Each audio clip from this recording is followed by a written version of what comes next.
بسم اللہ الرحمن الرحیم۔ السلام علیکم۔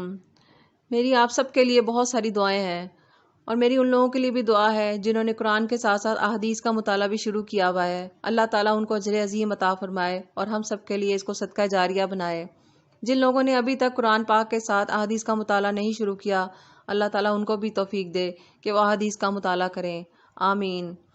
میں آج صحیح بخاری کی کتاب کے باب کتاب علم سے حدیث نمبر 68 لے کر حاضر ہوں۔ چلائیں اس سے استفادہ حاصل کرتے ہیں۔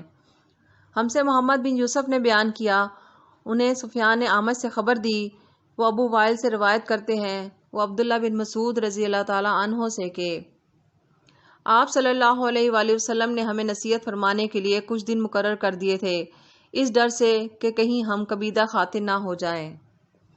حدیث نمبر 69۔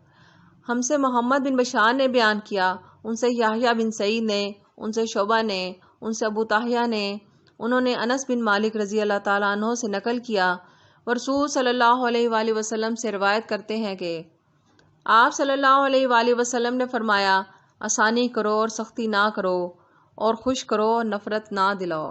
ماشاءاللہ۔ حدیث نمبر 70۔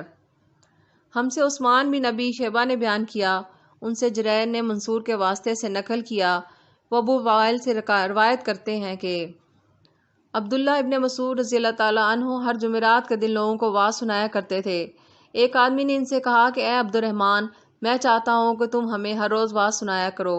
انہوں نے فرمایا تو سن لو کہ مجھے اس امر سے کوئی چیز مانے ہے، تو یہ ہے کہ میں یہ بات پسند نہیں کرتا کہیں تم لوگ تنگ نہ ہو جاؤ، اور میں واعظ میں تمہاری فرصت کا وقت تلاش کیا کرتا ہوں، جیسا کہ رسول صلی اللہ علیہ وآلہ وسلم اس خیال سے کہ ہم کبیدہ خاطر نہ ہو جائیں، واعظ کے لیے ہمارے اوقات فرصت کا خیال رکھتے تھے۔ ماشاءاللہ، جزاک اللہ۔